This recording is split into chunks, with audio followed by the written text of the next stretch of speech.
Dan pemirsa, terkait dengan hal ini langsung saja di mana sebelumnya Presiden Prabowo Subianto meminta ormas tidak melakukan aksi pembalakan hingga mengganggu pengusaha. Dan bagaimana evaluasi yang perlu didorong agar tindakan ormas-ormas yang membuat cemas ini tidak ikut membuat investasi kita jadi lemas. Kita akan membahasnya langsung bersama dengan Wakil Kepala Lemdikat Polri periode 2017-2018 Irjen Pol Purnawirawan Anton Tjahrilian serta analis kebijakan ekonomi Apindo Ajib Hamdani dan juga Wakil Menteri Dalam Negeri Pak Bima Arya Sugiarto. Selamat malam Bapak-Bapak sekalian. Selamat malam, Lisa.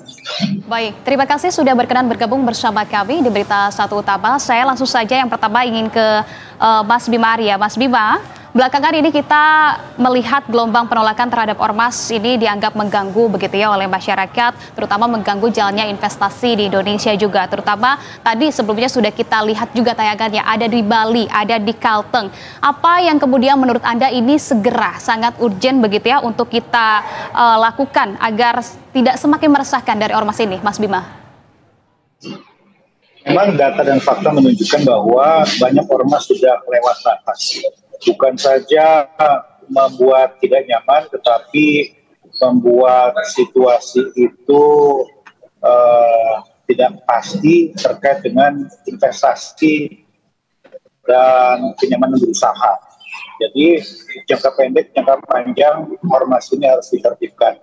Dalam rapat kabinet kemarin, Presiden Prabowo sudah menyampaikan secara tegas bahwa ormas itu nggak boleh memeras, bahwa ormas itu harus tunduk pada hukum yang berlaku dan meminta agar seluruh kepala daerah juga melakukan langkah-langkah yang tegas.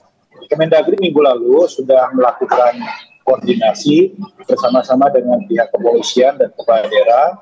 Satu, meminta agar seluruh kepala daerah bersama-sama dengan Forkopimda, dengan Kapolres dan Dandim itu melakukan pendataan ormas yang sudah lewat batas untuk kemudian melakukan langkah tegas, terukur, melakukan proses hukum. Yang kedua, tentu ormas-ormas yang sudah lewat batas ini bukan saja harus dibina, tetapi juga harus dilakukan langkah-langkah hukum. Apabila memang sudah terindikasi masuk ke wilayah pidana, ya langsung saja diproses. Dan berdasarkan undang-undang ormas, pembubaran ormas itu sangat mungkin dilakukan oleh kementerian yang memiliki kewenangan. Dalam hal ini adalah Kementerian Hukum. Kalau Kemendagri ini adalah ormas-ormas yang hanya terdaftar, tetapi tidak berbadan hukum. Nah, ada 1.000 ormas yang di dalam catatan kami ini terdaftar di Kemendagri, tapi tidak berbadan hukum di Kementerian Hukum. Ormas ini kalau ternyata memang terindikasi melanggar hukum, masuk ke wilayah pidana, misalnya tentu Kemendagri bisa mencabut status terdaftar itu. Tetapi bagi yang terdaftar sebagai badan hukum di Kementerian Hukum, maka pembubarannya ada di wilayah atau kewenangan dari Kementerian Hukum. Oke, baik. Ada tindakan tegas juga dan kemudian ini bukan saja hanya harus dibinakan, tetapi harus ada langkah hukum juga begitu ya, tindakan hukumnya. Nah, saya ingin ke Pak Anton. Pak Anton, dengan pengalaman Anda yang kemudian luas begitu ya dalam bidang pembinaan sumber daya manusia di kepolisian, kemudian juga khususnya ada di Lemdikat Polri. Nah, kalau Anda melihat masyarakat yang kemudian ini sudah kadung memiliki stigma negatif pada ormas, apa yang pertama kali perlu dilakukan untuk memperbaiki ormas-ormas di Indonesia? Sejalankah dengan yang tadi disampaikan oleh Mas Bima? Saya kira sebagian besar sejalan oleh yang disampaikan oleh Pak Bima. Pun sebetulnya kenapa ormas-ormas itu bisa ya sekarang ini gagal paham atau banyak sekali pelanggaran-pelanggaran. Karena sebetulnya, mohon maaf, ormas itu sendiri tidak tahu, bahkan mungkin tidak membaca undang-undang ormas. Undang-Undang nomor 17 tahun 2013 yang kemudian diundangkan lagi dengan Undang-Undang tahun 2017 nomor 16. Nah itu justru di dalam undang-undang itu sudah jelas bahwa apa sih tujuan membentuk ormas itu. Satu, untuk bermitra strategis. Dua, sebagai aspirasi masyarakat. Tiga, pelayanan publik. Kemudian harus menjaga norma dan lain-lain. Tetapi sekarang mindset tentang ormas itu berubah. Berubahnya bagaimana? Ormas dijadikan salah satu alat untuk mengumpulkan massa. Ormas terutama dengan kondisi politik ini, yang mempunyai ormas nanti mempunyai massa, yang mempunyai massa nanti bisa berkuasa di dalam politik. Dan kedua, ormas juga mindsetnya itu dijadikan lahan untuk mencari pekerjaan sampingan alias berbisnis. Yang keempat, ormas juga mindsetnya itu dijadikan ormas yang paling kuat itu adalah ormas yang jagoan. Nah, mindset ini harus diluruskan kembali. Misalkan ormas yang justru terjadinya misalkan menimbulkan investasi yang turun atau perusahaan-perusahaan. Kenapa? Karena ormas ini ingin berusaha, ingin mencari pekerjaan. Padahal kan sudah jelas, kalau ingin berusaha ya jangan bikin ormas, bikin dong perusahaan, bikin koperasi, bikin CP, bikin PT. Kalau ormas ingin jago-jagoan, ya kan sudah jelas, bikin aja paguyuban, silat atau bela diri. Jadi di sini ada gagal paham dari ormas itu sendiri. Nah, kemudian tentang pembinaan, saya kira di Undang-Undang 2013 juga sudah jelas ada pengawasan internal, pengawasan eksternal. Internal dari organisasi itu sendiri. Artinya di dalam struktur organisasi itu sendiri harus ada dewan disiplin kode etik yang melanggar dengan norma-norma itu harus dikeluarkan. Kemudian yang eksternal, jelas ini eksternal di dalam undang-undang itu dikatakan siapa yang berhak mengawasi. 1, Pemda, 2, Kumham, 3 juga instansi TNI dan Polri. Dan di sana pun juga sudah jelas apa yang harus dilakukan. Ingatan tertulis pertama, kedua, ketiga. Bahkan apabila ormas-ormas itu sendiri melanggar aturan-aturan yang dilarang pasal 3 sampai pasal 5 di pasal 59 seperti mengadakan intimidasi, pengerusakan, mengganggu ketertiban umum, menyalahgunakan wewenang seolah-olah sebagai penegak hukum, itu bisa ada sanksi pidana, dan sanksi pidananya juga sangat tinggi loh. Apalagi apabila diatasnamakan ormas itu 5 tahun sampai 20 tahun dan juga bisa diadakan pembubaran, dibubarkan ormas itu. Justru dengan Undang-Undang nomor 16 tahun 2017 itu bedanya dengan 2013 itu apa? Sekarang ini ormas bisa dibubarkan tanpa melalui pengadilan. Nah, itu. Jadi sekarang tinggal tindakan tegas dan tajam sesuai dengan undang-undang.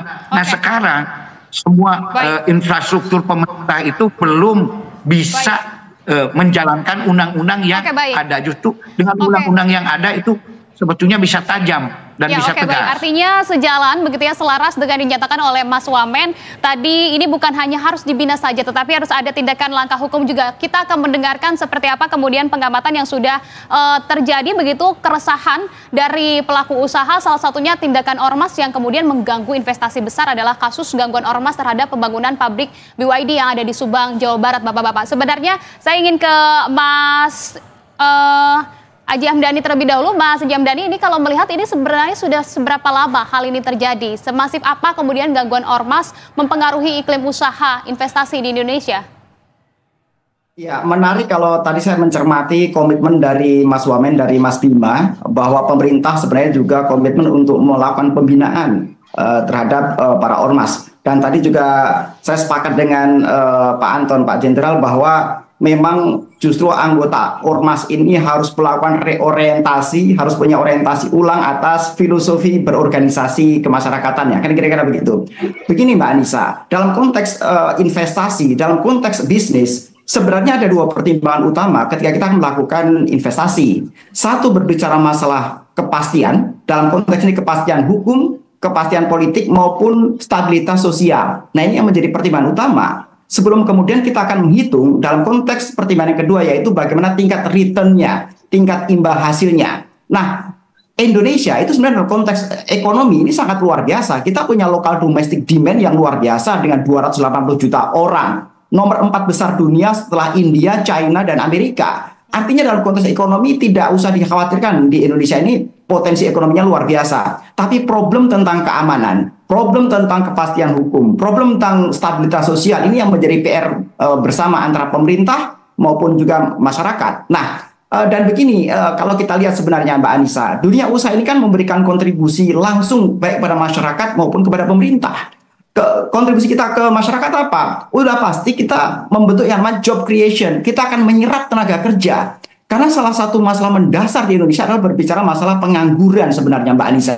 Dan kalau kita lihat data dari IMF tahun 2024, nanti kalau data saya salah bisa diluruskan oleh Pak Wamen, kita ini tertinggi di ASEAN dengan 5,2% pengangguran. Artinya seharusnya kemudian pemerintah lebih mendorong iklim investasi. Pemerintah harus lebih mendorong bagaimana dunia usaha bisa bertumbuh dengan baik. Ini kontribusi kita terhadap masyarakat. Sedangkan kita juga memberikan kontribusi langsung kepada pemerintah dalam bentuk apa? Pembayaran pajak. Entah itu pajak daerah dengan adanya kegiatan di daerah yang kita lakukan, ataupun juga pajak di pusat dalam bentuk PPh, dalam bentuk PPN, dan lain-lain. Artinya Mbak Anissa, ini menjadi sebuah tugas penting dari pemerintah untuk bagaimana menciptakan sebuah iklim yang business friendly. Dan harapan kita bagaimana beberapa kejadian terakhir tentang bagaimana gangguan ormas, gangguan premanisme yang ini menjadi problem utama itu bisa dimitigasi dengan lebih baik oleh pemerintah. Tentunya ini bersama-sama dengan masyarakat dan dunia usaha akan selalu mendorong menuju ke arah hal yang bagus tersebut. Demikian Mbak Anissa. Oke, baik. Saya ingin tanggapannya dari Mas Wamen. Mas Wamen, sepertinya Ormas ini semangatnya sudah berubah ya dari yang sebelumnya sebetulnya seperti untuk menjaga, tetapi sekarang sudah tujuannya untuk mendapatkan pekerjaan sampingan begitu, seperti yang tadi kita sudah dengarkan dari Mas Ajib dan juga Pak Anto ya. Jadi bagaimana kalau pemerintah melihat peran dari Ormas ini untuk kemudian juga memastikan bahwa Ormas ini masih tetap bisa berkontribusi positif begitu ya, tanpa harus mengganggu ketertiban seperti yang dinyatakan oleh Pak Dudung Abdurrahman juga, ini sepertinya akan membuka sinergi antara pemerintah dengan Ormas. Bentuknya akan seperti apa, Mas Wamen? Memang kalau teman-teman yang menjadi kepala daerah atau pernah jadi kepala daerah pasti merasakan bagaimana dinamika ormas-ormas itu di kota-kota atau di daerah. Banyak sekali memang persoalannya itu karena persoalan ekonomi, karena pengangguran, butuh lapangan pekerjaan, berkumpul, berhimpun, sering sekali menjadi tumpuan bagi jejaring politik tokoh-tokoh tertentu, kemudian juga seringkali terlibat dalam kegiatan-kegiatan pengamanan lahan misalnya, dan lain-lain begitu. Nah, ada kepala daerah yang sukses untuk membangun pemberdayaan ormas, diarahkan untuk mendukung program, ada program-program lingkungan, program pengelolaan sampah gitu. Tetapi ada juga teman-teman kepala daerah yang terjebak ke dalam pola-pola transaksional. Artinya ormas-ormas itu kemudian diakomodir untuk kepentingan politik. Nah, tentu secara jangka panjang penyelesaiannya itu harus ke akarnya. Jangka pendek betul saya sepakat perlu dilakukan langkah tegas dan terukur terkait dengan pelanggaran apa yang dilakukan dalam konteks hukum positif. Tetapi dalam jangka panjang tentu akarnya juga harus diselesaikan. Harus dilakukan pemetaan anatomi persoalan ormas seperti apa, sejauh mana kemudian bisa diikutsertakan dalam program-program ketenaga kerjaan, kewirausahaan, kemudian warga, dan lain-lain gitu ya. Nah, tetapi lagi-lagi setiap kepala daerah itu harus memahami otonomi seperti apa. Mana yang harus dilakukan langkah tegas, mana yang bisa dibubarkan misalnya, dan mana yang masih bisa dilakukan pembinaan secara jangka panjang. Ini semua harusnya dibicarakan dalam forum komunikasi pimpinan daerah. Tentu Pak Wali Kota, Pak Bupati ini memiliki data yang bisa dikoordinasikan dengan Pak Kapolres, Pak Dandim, Pak Kanjari, kemudian Kepala Pengadilan dan sebagainya. Intinya harus ada langkah-langkah yang kolaboratif. Oke, pendekatan untuk memetakan ormas-ormas di berbagai wilayah ini akan dilakukan, Mas Wamen. Tapi tadi belum terjawab satu pertanyaan terkait dengan kemudian pemerintah ini juga akan membuka sinergi begitu ya dengan para ormas ini. Ini nanti bentuknya akan seperti apa, Mas Wamen? Itu sudah saya sampaikan. Ya, tentu bentuknya itu tergantung pada situasi di daerah. Apakah sinerginya diarahkan pada sinergi kultural, ya banyak ormas yang bisa diikutsertakan untuk kegiatan-kegiatan yang sifatnya identitas kebudayaan, tradisi, gitu ya. Nah, kita tahu di Bali posisi pecalang itu kan sangat khas, gitu ya. Nah, jejaring yang sangat kuat yang berlandaskan sentimen kedaerahan. Ada juga ormas-ormas yang sifatnya juga keagamaan, ada ormas yang sifatnya nasionalisme. Jadi masing-masing diletakkan dalam konteks wilayahnya dan kemampuan seperti apa yang bisa diarahkan untuk pembangunan. Jadi semuanya situasional dan kepala daerah yang punya kemampuan untuk memetakan dan melakukan langkah-langkah yang tepat sesuai dengan konteksnya masing-masing. Oke, baik. Saya ingin ke Pak Anton. Pak Anton, kalau kita melihat kemudian kita sudah memiliki pengawasannya juga, kemudian juga payung hukumnya juga yang mengatur ormas di Indonesia. Tapi kalau menurut Anda, apakah kemudian hal tersebut ini masih belum cukup kuat untuk mengatur ormas-ormas nakal di Indonesia, Pak Anton? Betul sekali, karena dari aparat pemerintah itu sendiri tidak melaksanakan dengan maksimal. Seperti sekarang. Sudah jelas aturannya, apabila ada ormas yang melanggar sesuai dengan pasal 59, harus ada teguran tertulis. Apabila terus melanggar, teguran tertulis kedua, ketiga. Apabila terus melanggar, dibekukan, diberhentikan. Ternyata tidak ada. Nah, apabila ini dilakukan, ormas sebesar apapun, mohon maaf, ini mungkin baru ada beberapa ormas yang ke perusahaan. Kemarin saja pengalaman kita, salah satu ormas yang berafiliasi terhadap ormas keagamaan. Begitu dibekukan, sekarang kan berhenti. Padahal sering sekali mengadakan demo bahkan sampai ratusan ribu di Jakarta. Begitu diberhentikan, ya sudah berhenti. Nah justru di sini diperlukan ya kepedulian yang betul-betul untuk serius menangani ormas ini. Baik dari tadi Pak Wamen, sisi preventifnya, pencegahannya, maupun sisi penindakan tegasnya. Ini belum dilakukan. Bahkan seolah-olah sekarang aparat penegak hukum juga ambigu, ragu-ragu. Bahkan terkesan ada yang takut. Tidak perlu takut.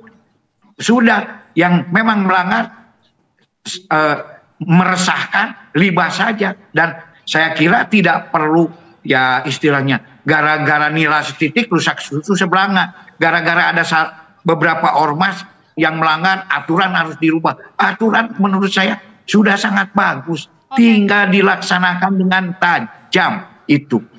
Dilaksanakan. Dan reorientasi dari ormas itu sendiri bagaimana? Seperti di dalam sifat. Sifat ormas itu harus mandiri dan nirlaba. Jadi kalau ingin punya laba ya jangan mendirikan ormas. Dirikan tadi perusahaan.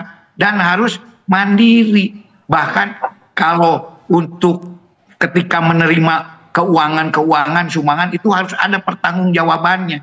Dan justru di dalam sistem pengawasan ini yang masih kurang menurut saya, satu, tidak diwajibkannya ormas itu membuat laporan bulanan atau tribulan. Nah, apabila itu diatur, apabila satu ormas tidak melaporkan kegiatan-kegiatan yang positif, misalkan 1 tahun berturut-turut, maka ormas itu bisa ditegur atau bisa dibubarkan atau bisa diberhentikan. Otomatis nanti ormas-ormas itu pun juga akan berusaha membuat laporan-laporan positif. Dan juga di dalam undang-undang itu pun juga sudah ada. Apabila ada ormas yang berprestasi diberikan penghargaan. Sekarang belum ada penghargaan baik dari pemerintah pusat maupun pemerintah daerah. Kenapa perlu ada penghargaan? Karena ini pun juga untuk motivasi ormas-ormas lain. Jangan sampai justru ormas itu sekarang kesannya ormas premanisme. Padahal bukan itu. Tujuannya sangat mulia. Tujuannya sangat bagus. Di sini ada ketimpangan antara tujuan dan cara. Nah ini reorientasi, mindset, stigma ini harus diluruskan untuk jangka panjangnya. Ya. Jangka pendeknya ya sudah. Tindak tegas sekarang, tidak usah ragu-ragu, jangan takut. Seluruh masyarakat mendukung apabila pemerintah mengadakan tindakan tegas. Oke, baik. Jangan sampai kemudian semangatnya ini bergeser begitu ya, masih harus ada sistem pengawasan yang kemudian diperkuat dan juga aturannya sepertinya belum maksimal untuk diterapkan. Nah, saya ingin ke Mas Ajib. Mas Ajib, kalau dari sisi pengusaha untuk kemudian melihat kepastian hukum yang ada di Indonesia terkait dengan hal ini seperti apa? Sudah berapa kemudian kalkulasinya kalau dari Apindo mungkin melihat potensi kerugian yang dialami pengusaha dari tindakan ormas yang kemudian seperti kita tahu ada yang minta jatah. Begini Mbak Anissa, kalau kita lihat dari sisi aturan itu kan sebenarnya sudah ada. Tadi Pak Wamen sudah menyampaikan, dan tadi sebenarnya saya sangat sepakat dengan filosofi sangat mendasar dari Pak Anton, itu sangat menarik sebenarnya. Nah, begini Mbak Anissa, tadi di pengantar awal disampaikan juga tentang bagaimana misalnya faktor premanisme ini menjadi penghambat investasi BYD misalnya. Ini kan skala makro, skala besar, dan potret besar yang bisa kita lihat. Sekarang kita lihat ke contoh mikronya aja sebenarnya Mbak Anissa. Misalnya gini, kita belanja di minimarket.